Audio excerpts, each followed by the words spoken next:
Hello again, and for today, I'm going to be doing probably my only truly positive Star Wars video this month. To all the political people who come here, I did an update on my secret Groiper Twitter that I found a clip for next week's Culture War, and I'm going to be doing a little research over the weekend to see if I can find any more. But for today, we're gonna keep to the Star Wars train. My views are up technically. They've been way better than they were last month, so I'm gonna just keep trucking with all these Star Wars topics I got, so I don't have to fucking do it next year. Because I don't want to cover Star Wars next year. I want to be done with this shit and done with it in my life. So permit me, if you will, to talk about the breadth of characters in Star Wars and what makes a Star Wars character. Well, for one, they're not very clinical, and if they're clinical, that's kind of a bad thing. In a lot of science fiction, you see clinical characters are very analytical, very robotic, but even the robots, the droids in Star Wars, have a very human feeling to them. And so we come to my list of favorite Star Wars characters. And so we come to my favorite list of Star Wars characters. And this is based on raw emotional reaction rather than objective reality. So you're going to hear a lot of names that you probably have never heard of before. So here we go. My number 10, Darth Revan. Now, Darth Revan was, spoiler alert, for a 2003 game, the protagonist of Knights of the Old Republic. And it was one of the greatest twists in Star Wars history to find out that the unnamed Jedi that you had been running around as, looking through the history books, if you will, and then getting to, I believe it was Dantooine, where the Jedi Council reveals that you have been Darth Revan the whole time. Now, who is Darth Revan? Darth Revan was, as the title of his name says, a Dark Lord of the Sith. But before that, he was a Jedi known as the Revanchist. He had an apprentice whose name was Alec, and the two of them went against the Jedi Council's wishes and started the Mandalorian Wars. And this was because the Mandalorians were coming after the Republic, and the Republic wanted the Jedi to help them. And there were a lot of people, caught in the crossfire, as usual in one of these situations. And the Revanchist and Malik saw this and were angry at the Jedi Council, and so they intervened. However, in their intervening, they found a cave with lost secrets of a Sith Emperor, and he convinced them to join the dark side, and this is what caused the Great Schism between Alec and Darth Revan. Alec became Darth Malak, the Darth Vader of thousands of years before, with the cut-off jaw and the bionic voice modulator that helps to keep him alive after getting his jaw cut off, or partially. And Darth Malak, while being a great villain in that game, what made Darth Revan so interesting was because of that simple fact that you played as him in that game, and you realize that when you're Darth Revan, you have to make a lot of different choices now, If you go back to the dark, that's the end of the story for the galaxy. We'll never get to Anakin or Luke or Rey, who fuck Rey, Jaina Solo, sorry. And we'll never get to the legacy characters like Cade.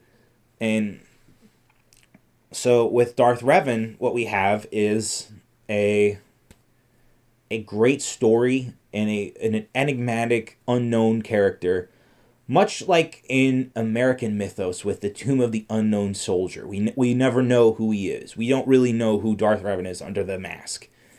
However, a lot of signs are pointing towards Keanu Reeves, including the Old Republic game unmasked version, kind of slightly looking like John Wick. But good for me, because my character model is kind of close to that. Anywho, moving on to number 9, we have Kyp Durron. Kyp Durron was a New Jedi Order Jedi. He came up around the same time as the Solo twins, Jaina and Jason. He came up with guys like Koran Horn, one of my favorites. However, Unfortunately, he did not make the list. He was probably like number 11. Cam Solusar, Tion, Dorsk 82, Streen, Kirana T. And they were all in this great little comic called Star Wars Jedi Academy Leviathan, in which they had to help this planet stop this beast that had the souls of dead miners stuck inside it. And it was very mystical. And when I read up more on Kyp Durron, like when he was an apprentice, he got the spirit of long-dead Sith Lord Exar Kun stuck inside him, and Exar Kun tried to destroy Luke's Jedi Order.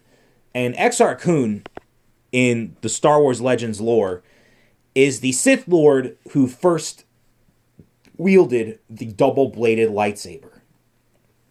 And yeah, so of course, crazy shit. Kyp Durron went on to become one of the better Jedi in that era. Kyp Durron just has a really special place for me because that was when I started reading Star Wars comics for the first time. And that freaking cover is so iconic to me with them all screaming at this giant Leviathan monster. And yeah, so that's Kyp Durron. And he has a red lightsaber, which was very weird at the time as a kid, seeing Jedi with different color lightsabers that weren't like blue or green, because it was right before they started going into colors in the prequels. And so, with Kyp Durron being wrapped up, we move on to number 8 with Darth Plageius. Of course, you ever heard of Darth Plageius the Wise? And wise he was, because Darth Plageius was a Sith Lord who saw all the events of both the prequels and the original trilogy unfold, and yet he could not prevent his own demise at the hands of his apprentice. He was such a powerful Sith Lord. He understood the lore of the dark side, the lure of it as well. It's how he convinced Palpatine to become a Sith Lord. And even further than that, we have stories, or not stories, we have all these legends about him and the great James Luceno book, which unfortunately I'm blanking on a lot of the material because it was over a decade ago and my memory's a little hazy when it comes to that kind of stuff. But with Darth Plagueis, great alien Sith Lord, one of the best. I think only like Marka Ragnos and Darth Andedu even come close. And I don't count Darth Revan in that kind of truly Sith Lord thing because Darth Revan started out as a Jedi. He is one that falls. There are a lot of characters like that. You know, you got Anakin Skywalker. You got Ulic Qel-Droma, apprentice to Exar Kun. And there are lots of great... Kate Skywalker, the descendant of Luke, who has his troubles and his demons. Much like another favorite character that I will get to later. So yeah, Darth Plagueis, very interesting. You should read the lore, read the Legends book. It's available at Barnes & Noble. Come on, people. Get to it! Number 7, we have Saesee Tiin. Now, you will remember Saesee Tiin because he is the second Jedi Master to die at the hands of Darth Sidious in Revenge of the Sith. He's also in all 3 movies on the Jedi Council. He's the guy with the 2 horns who looks like an angry Red Bull. And despite that look on his face, he is actually one of the most solemn vow Jedi you could ever come across. He kind of has this demeanor because the Omobori creature that you saw in Return of the Jedi was actually his master. One of those kinds of creatures. And when that master died, Saesee Tiin swore an oath that he would never take an apprentice. And he held to that until he died at the hands of Darth Sidious. And more importantly, Saesee Tiin was a badass. Ace fighter pilot, great detective, pretty good combatant if you played against him in Star Wars Obi-Wan. He was kind of one of the harder ones. And of course, he got the look. And then more importantly, he got the big-ass role in the 2nd season of Star Wars Clone Wars by Genndy Tartakovsky and Paul Rudish and, the Cartoon Network arm of the time. And what the badass role was during the Battle of Coruscant, preluding Star Wars Episode 3 Revenge of the Sith. He dons space armor and jumps out onto the Separatist ship with a simple, "Prepare to board!" Like, it was awesome. And then when he goes, attack!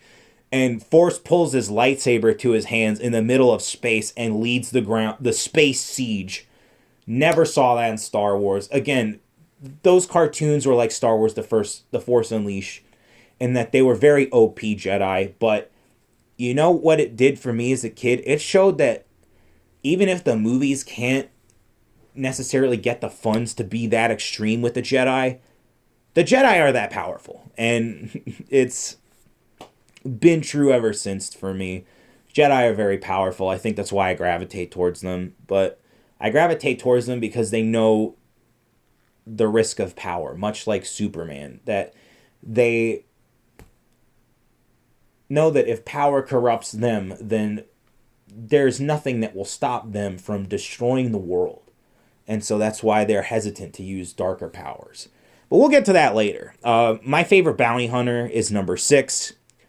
It's Bossk, not Boba Fett, not his dad, Jango, not a Jaster Mural, not a Dengar, not an IG-88. It's fucking Bossk, okay? Bossk was one of the first Star Wars aliens that I ever gravitated towards in Empire Strikes Back, when his feet come up into frame and then he goes, like, does the snarls and shit. And with Bossk, you know, in the Legends, and maybe even partially in the Star Wars Clone Wars cartoon,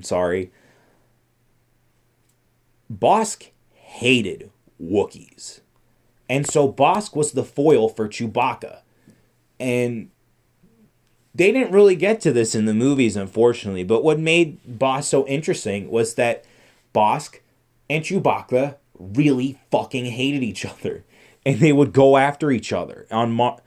Like when... I can't remember the events, but there are lots of kind of these stories in the books where Bossk and Chewbacca would fucking hate each other, and it would just get in the way of whatever was going on. I'm pretty sure Bossk might have been in Shadow of the Empire. Don't quote me on that. I haven't read the Wikipedia in a much longer time than the rest of these stories I'm going to be telling, but Bossk is my number 2 in the original trilogy. And since we're moving on, let's move to... he's my number 3. And my number 2 is Luke Skywalker. And Luke Skywalker, to me, is a symbol of hope, much like they tried to make Superman in Man of Steel. He is the idealistic farm boy. He is everything we were as kids, wanting to desperately belong to something when we grew up. And then when greatness was thrust upon him to become a Jedi Knight, he took it by the reins and said, I'm going to do this because this is very important. And I see it in your eyes, Obi-Wan Kenobi, and I have to help you. And so that is the story of Luke Skywalker. Now, Luke Skywalker in the Disney version has been nerfed and neutered at the same time. Like I said in yesterday's video on J.J. Abrams, he got fucked and then raped.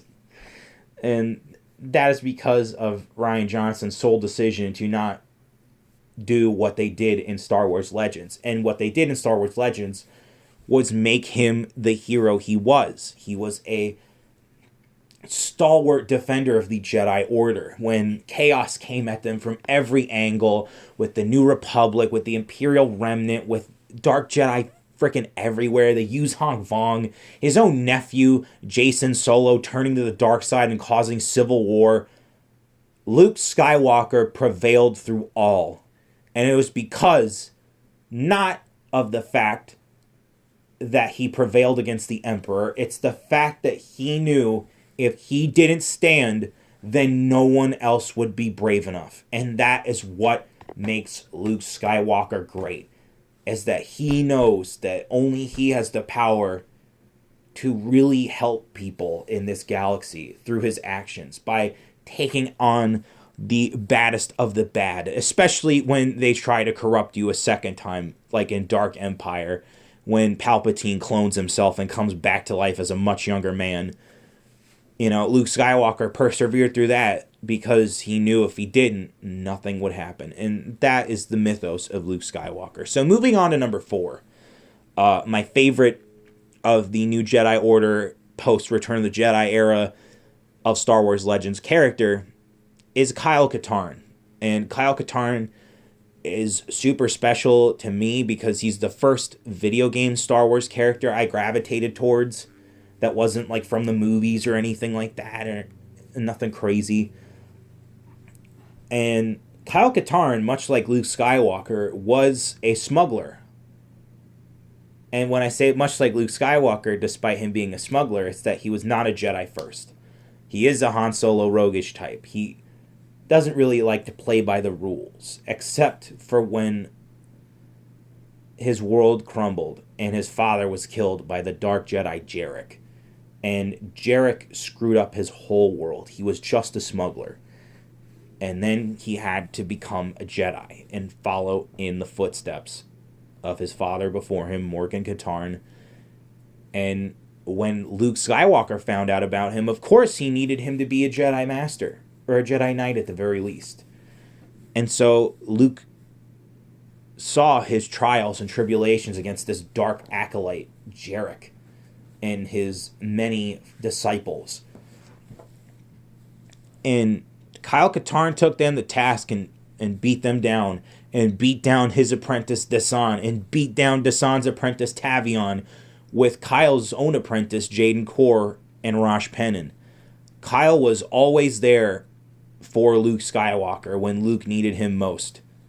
And that is what's great about Kyle, is that he is the reliable guy that can get things done and not afraid to use a blaster. That is a big thing for these next two picks. So my number 3 is Quinlan Vos. Now, Quinlan Vos's story kind of starts out very interesting in that it was just a background character, like a lot of crazy popular Star Wars characters. Quinlan Vos was this dreaded guy with a yellow piece of tape over the bridge of his nose in the background of Episode 1 in the market scene of Tatooine. And yet, John Ostrander, comic writer who did really well with Martian Manhunter, was given the task of creating a wider Star Wars universe. And with his artist, John Dersema, the two of them pulled off a fucking Christmas miracle. And it's excellent to be reading the tales of Quinlan Vos and his blue-skinned Twi'lek apprentice, Aayla Secura. The two of them played together very well, but what I loved about Quinlan towards the end of the Republic run is that Quinlan Vos didn't follow the rules, yeah, but he had a dark side that could have swallowed him, and like any good Jedi, he said no. Even though it was almost too late and lots of people gave up on him, only one really didn't, and that was Aayla Secura. And of course his girlfriend at the time, Colleen Hentz, was attached to him, but she was also kind of a bad egg. And so when Quinlan is redeemed, so is Colleen. But the fact that his apprentice, Aayla Secura, fucking bait material for a lot of those kind of fanboys out there, when she said, "I wouldn't give up on you" in Star Wars Republic, I thought that was a great moment in Star Wars storytelling, because that just goes to show to you, if you got the right friends, then you'll live. You'll get through a lot of bad shit in your life.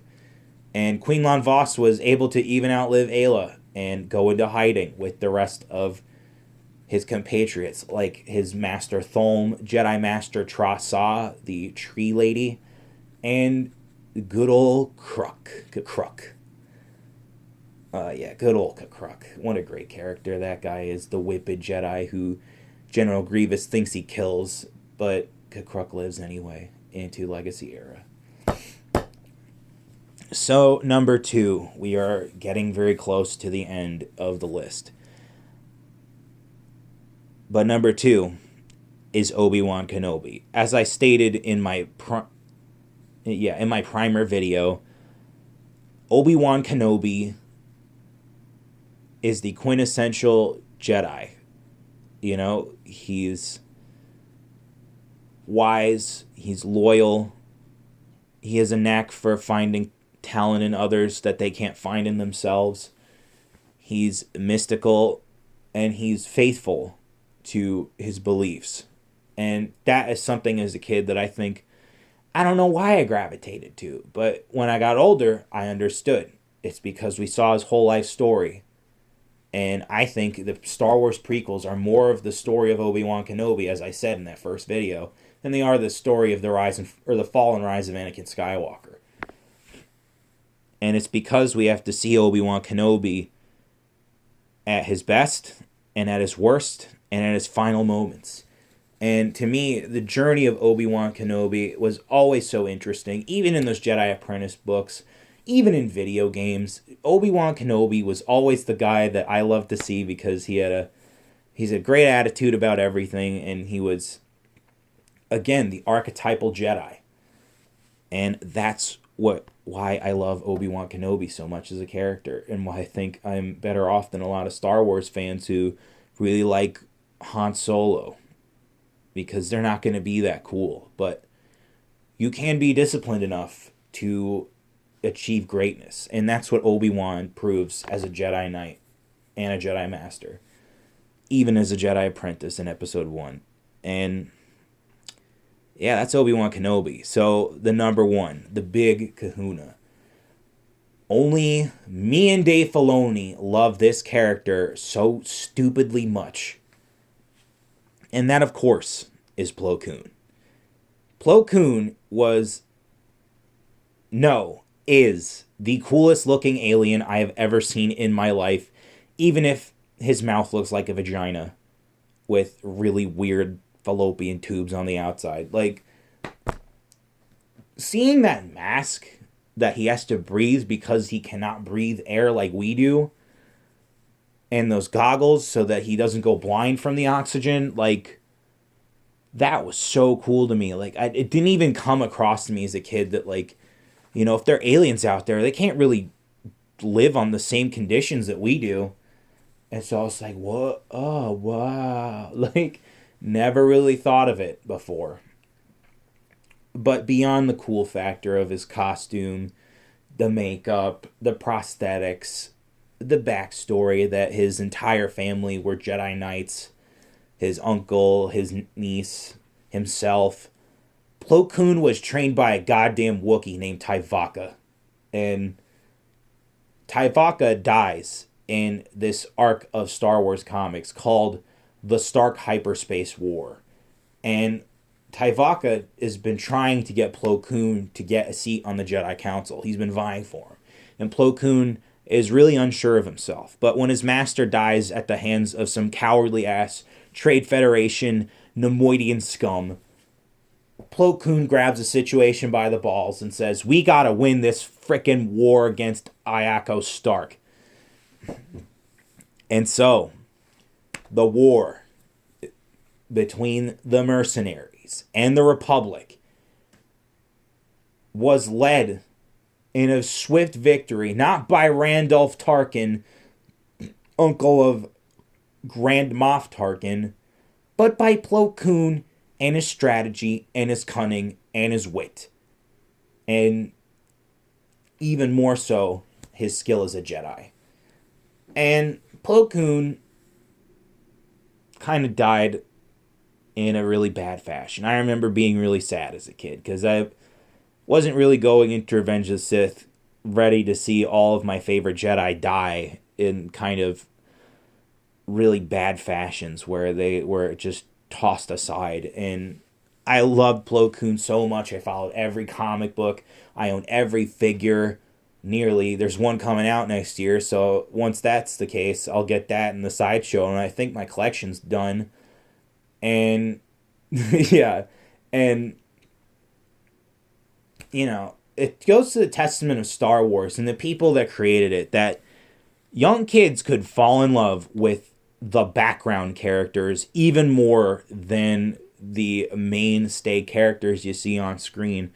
And it goes to the testament of those quote-unquote people in marketing that are actually comic writers, illustrators, novel writers, to elevate these background characters into being something that can be used to make more film and television content later down the road. And I hope no one gets to Plo Koon, because that's my boy. And so we're coming close to the end of this long-winded commentary. I got a couple of other, honorable mentions like the Koran Horn, Han Solo, Lando, Dengar, Boba Fett, Jango Fett, Darth Maul, even Count Dooku. People look at me really weird when I say I like Count Dooku. Mace Windu, of course, being a G. Kit Fisto, Agent Kolar, Eth Koth, Qui-Gon Jinn was nearly on this list. A lot of them are Jedi. Let's get to some Rebels.